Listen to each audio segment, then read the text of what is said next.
No sé por dónde empezar sin sentir que estoy exagerando, así que voy a contarlo como pasó, tal cual lo fui entendiendo, porque lo peor de todo esto no fue el recibo ni el nombre en la reserva, sino esa sensación lenta y pegajosa de que, cuando abrís la boca para decir esto me duele, alguien te contesta con una sonrisa triste y te hace dudar de tu propia memoria. Yo me llamo Mateo, llevo años casado con Laura, y si algo podía jurar de mi vida era que, aunque a veces discutíamos por tonterías, yo confiaba en ella como se confía en el piso cuando caminas sin mirar, como se confía en el agua cuando tenés sed. Y también juraba algo más, Bruno, mi mejor amigo desde la universidad, era prácticamente familia, de esos que te ayudan a mudar un sofá sin que se lo pidas, de esos que se quedan con vos hasta que se apaga la última luz. Por eso lo que encontré en esa carpeta de gastos me pegó como un golpe frío en el estómago, no por lo obvio del papel, sino por la combinación de lo obvio con lo imposible, porque la cabeza no sabe dónde guardar algo así sin romperse. Todo empezó una semana cualquiera, de esas que se mezclan. Laura me avisó un martes que al día siguiente tenía un viaje de trabajo a una ciudad cercana. Lo dijo con ese tono de agenda apretada, como quien ya está pensando en el siguiente punto.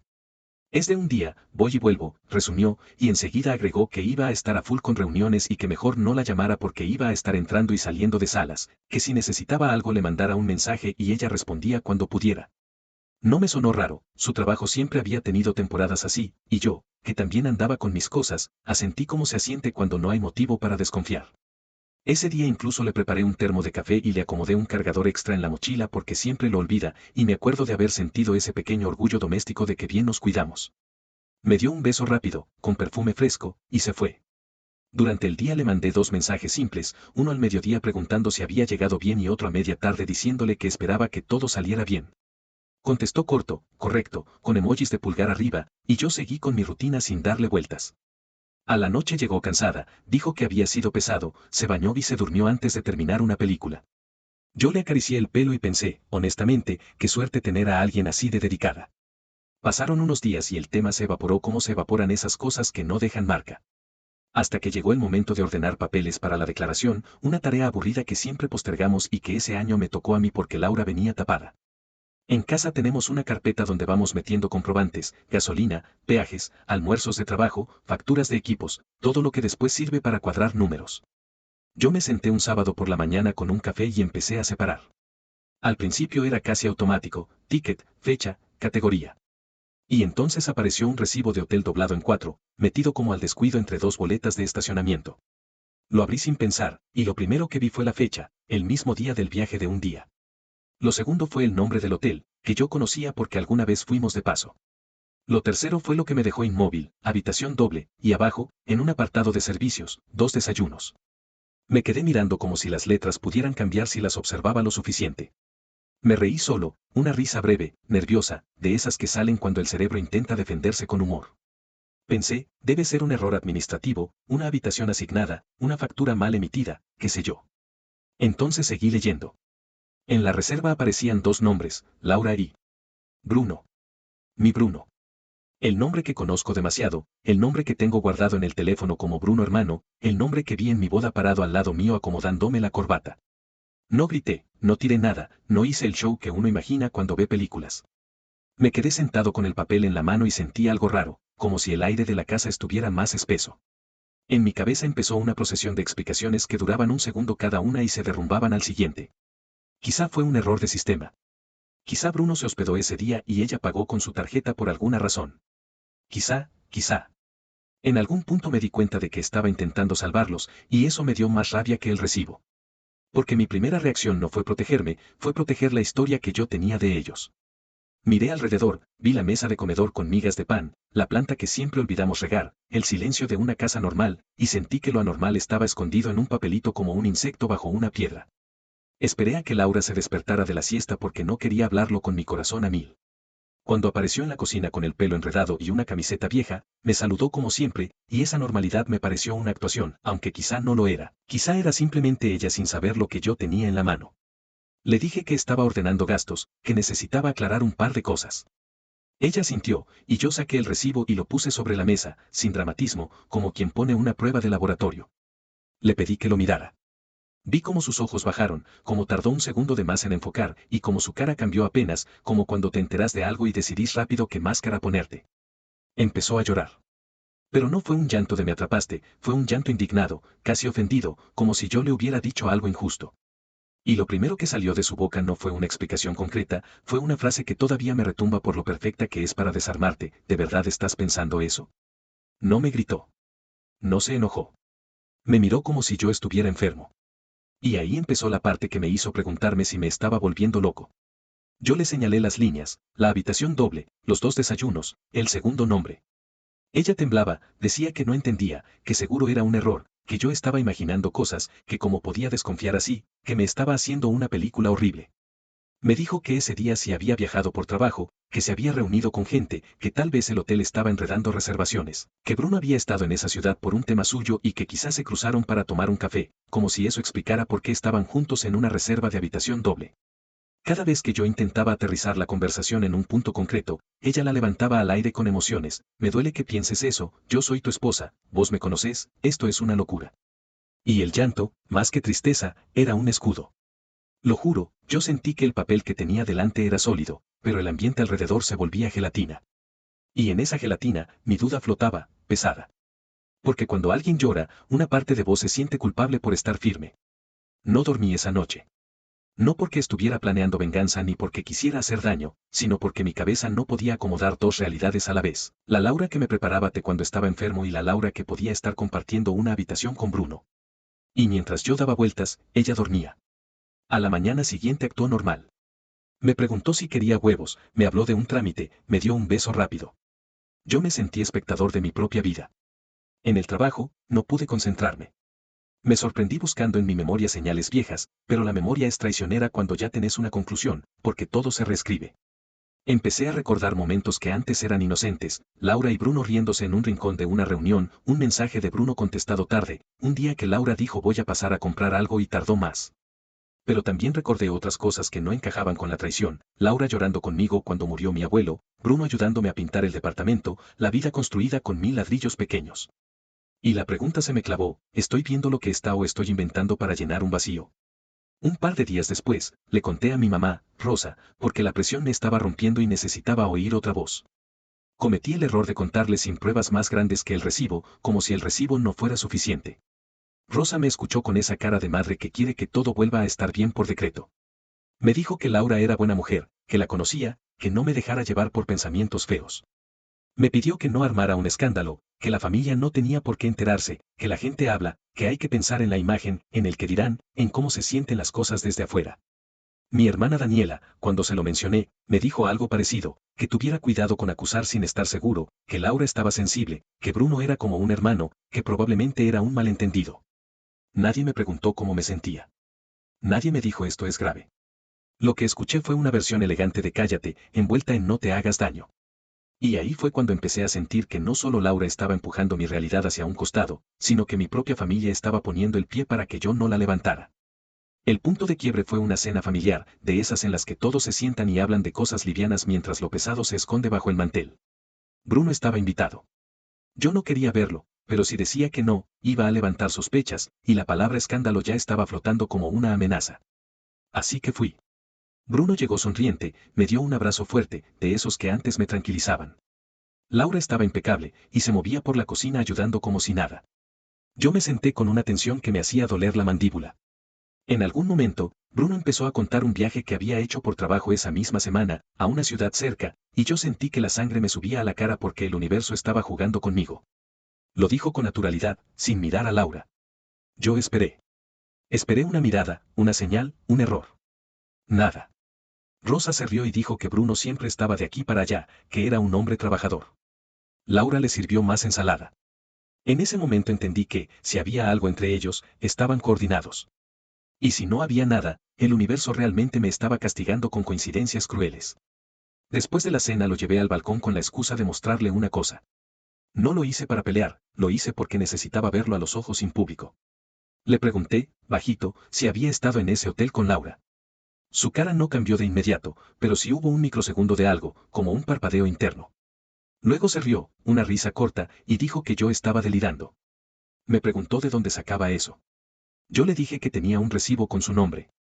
Y ahí pasó lo que me confirmó, aunque no fue una confesión directa. No se enojó por la falsedad.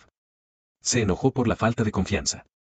Me dijo que me estaba volviendo paranoico, que esas cosas se pueden editar, que cualquiera puede poner un nombre en una reserva, que estaba viendo fantasmas. Me habló como te habla alguien cuando quiere que te sientas pequeño. Y terminó con una frase que me dio náuseas por lo ensayada: Mateo, vos sabés quién soy yo. Y yo, que en otro momento habría sentido, esa vez pensé, justamente, ya no sé. Volví adentro con la sensación de estar caminando en una casa donde de pronto faltan paredes. Laura me miró como preguntando sin preguntar. En el auto, de vuelta, no hablamos. Ella puso música y tarareó. Ese tarareo me pareció una burla, aunque quizá era su forma de calmarse. Yo me quedé mirando la ruta y me di cuenta de que la discusión no era solo hubo o no hubo algo, sino quién decide que es real. Porque lo que estaban haciendo, con llanto, con sonrisas, con no seas exagerado, era mover la conversación desde los hechos hacia mi carácter, como si el problema fuera mi mente y no ese papel con 2 desayunos. Al día siguiente hice algo que no me enorgullece, pero tampoco fue ilegal ni invasivo: volví a mirar la carpeta completa, busqué el resto de comprobantes de ese día, armé una línea de tiempo con horarios, peajes, gasolina. No para atraparlos como detective de película, sino para no perderme yo. Si ella decía que estuvo en reuniones todo el día, ¿por qué había un estacionamiento en un lugar que no quedaba cerca? Si decía que volvió en la tarde, ¿por qué el ticket de gasolina era de noche? Pequeñas piezas. Nada definitivo, pero sí incoherencias. Y cada incoherencia era una piedrita en el zapato que ya no podía ignorar. Esa noche le pedí que habláramos en serio, sin lágrimas, sin frases vagas. Le dije que necesitaba una explicación concreta: por qué su nombre y el de Bruno estaban en esa reserva, por qué una habitación doble, por qué 2 desayunos, por qué me pidió que no la llamara. Ella empezó a llorar otra vez, como si fuera un reflejo condicionado, y me repitió que yo estaba imaginando, que me estaba inventando una historia, que estaba destruyendo nuestro matrimonio por celos. Y cuando vio que yo no me movía de los hechos, cambió de estrategia: me dijo que si yo seguía así, iba a terminar arruinando todo, que mi familia iba a sufrir, que yo iba a quedar como el loco que acusa sin pruebas. Me habló de mi carácter, de mi inseguridad, de cómo yo siempre le doy vueltas a las cosas. Me describió como alguien que yo no reconocía. Y ahí sentí miedo de verdad, no por ella, sino por mí: si todos decían lo mismo, si mi mamá me miraba con pena, si Bruno se hacía el ofendido, y si de verdad yo estaba mal. Esa semana fue un infierno silencioso. Yo sonreía en el trabajo, contestaba mails, pagaba cuentas, y por dentro estaba en un juicio permanente. Empecé a leer sobre manipulación, sobre gaslighting, sobre esas dinámicas donde te hacen dudar de lo evidente, y al leerlo sentí un alivio y una tristeza gigante, porque era como ver mi situación escrita por alguien que no me conocía. Pero también me asustó la facilidad con la que uno se convence de cualquier cosa cuando está desesperado. Entonces tomé una decisión que me salvó un poco: en vez de buscar más señales con desesperación, busqué un lugar donde mi mente pudiera respirar. Pedí turno con una terapeuta, Mara, y le conté todo como si estuviera contando una historia ajena, con fechas, con papeles, con el recibo sobre la mesa. Mara no me dijo sí, te engañan ni no, estás loco. Me dijo algo mucho más útil: que la pregunta no era si yo estaba imaginando o no, sino si yo podía confiar en mi percepción y poner límites sin necesidad de convencer a nadie. Me dijo que, incluso si la verdad fuera exactamente la que Laura afirmaba, la forma en que estaba manejando mi angustia era cruel. Y me pidió que pensara en una frase: no necesito que admitas nada para decidir cómo me siento. Eso me quedó pegado. Con esa claridad nueva, encaré las cosas distinto. Dejé de discutir. Dejé de rogar una explicación perfecta. Empecé a hablar en primera persona, con calma: esto no me cierra, esto me duele, esto me hace desconfiar, necesito distancia. Y ese cambio, para mi sorpresa, hizo que Laura se enojara de verdad por primera vez. Porque cuando yo dejé de entrar en su juego de sos paranoico, se quedó sin tablero. Me dijo que yo la estaba castigando, que yo era injusto, que estaba escuchando ideas de internet, que qué clase de hombre va a terapia para hablar mal de su esposa. Me tiró la terapia como insulto. Y ahí entendí otra cosa: no era solo negar un hecho, era defender un control. Si yo aceptaba que estaba confundido, ella ganaba. Si yo decía que estaba seguro, yo me volvía el loco. En los dos casos, yo perdía. Mi familia, al ver que yo estaba frío, insistió más con lo del escándalo. Me decían que los problemas se arreglan en casa, que no ventile, que piense en el futuro, que Laura es buena, que Bruno es bueno, que yo estoy pasando una etapa. Esa palabra, etapa, me dio ganas de gritar. Como si el dolor fuera un capricho. Yo me di cuenta de que el no armes un escándalo no era amor hacia mí, era miedo a la incomodidad, miedo a que el relato familiar se rompiera. Porque si yo tenía razón, ellos quedaban mal por no haber visto, y si yo no tenía razón, igual quedaban expuestos por haber dudado. Era más fácil empujarme a mí debajo de la alfombra. Y esa fue una de las traiciones más raras: descubrir que, cuando el conflicto amenaza la imagen, la gente elige la imagen. La última pieza llegó de la manera más tonta, como llegan a veces las verdades grandes, por un descuido. Yo había dejado el recibo en un cajón y una tarde, mientras Laura se bañaba, entró una notificación en su celular. No lo revisé, no abrí nada, no me puse a hurgar. Pero vi el nombre en la pantalla, Bruno. Y vi el inicio del mensaje, no puedo con esto, cada vez que lo miro. No alcancé a leer más porque la pantalla se apagó. Me quedé helado. No era una prueba legal, no era una foto, no era una confesión, pero era una grieta. Porque esa frase no era de dos amigos preocupados por un malentendido. Era una frase de dos personas atrapadas en una mentira. Esa noche, cuando Laura salió del baño, yo no le mostré nada, no dije te vi, no hice drama. Solo le dije que necesitaba que se fuera unos días a la casa de su hermana o que yo me iba, pero que así no podía seguir. Ella me miró como si yo estuviera cometiendo un crimen. Lloró, por supuesto. Dijo que yo estaba rompiendo todo. Yo le dije que lo roto ya estaba, solo que yo recién lo estaba viendo. Se fue 2 días después, entre reproches suaves y silencios largos. Bruno me escribió un mensaje corto diciendo que esperaba que yo recapacitara y que estaba ahí para hablar cuando yo estuviera más tranquilo. Esa frase, más tranquilo, me dio ganas de reír. Como si mi dolor fuera un berrinche. Yo no contesté. Y por primera vez en semanas dormí, no porque estuviera bien, sino porque el ruido bajó.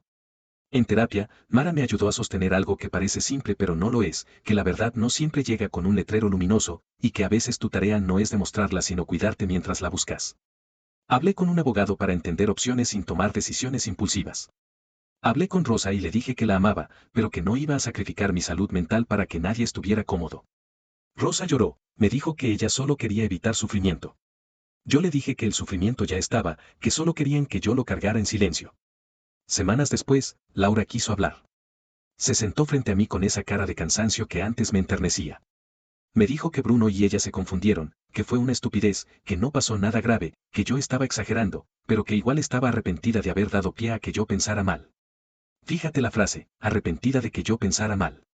No de lo que hizo. Yo la escuché sin interrumpir. No me dio detalles, no me pidió perdón de frente, no dijo te traicioné. Era como si todavía estuviera intentando controlar el relato, como si admitirlo completo fuera perder el último pedazo de poder.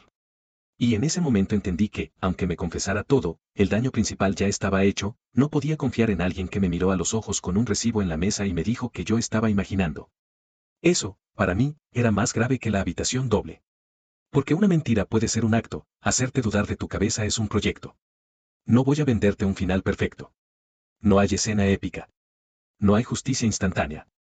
Hay días en los que me siento fuerte y días en los que me siento un idiota. Hay momentos en los que extraño la idea de mi vida anterior, no a ellos, sino a la tranquilidad de creer. Pero también hay algo nuevo, cuando me miro al espejo, ya no me veo como un loco. Me veo como alguien que estuvo en una niebla y se agarró de lo único que tenía, un papel, un instinto, una incomodidad que no se cayó. Y si alguien me pregunta hoy si me manipularon, yo no lo respondo como sentencia judicial, lo respondo como experiencia, me intentaron mover el suelo. Y yo, con miedo, aprendí a pararme igual. De todo esto saqué que la duda no siempre es locura, a veces es tu cabeza pidiéndote que la escuches antes de que te acostumbres a vivir en una mentira. De todo esto me quedó que no necesito convencer a nadie para poner límites y que quien te ama no debería convertir tu dolor en un defecto para ganar una discusión.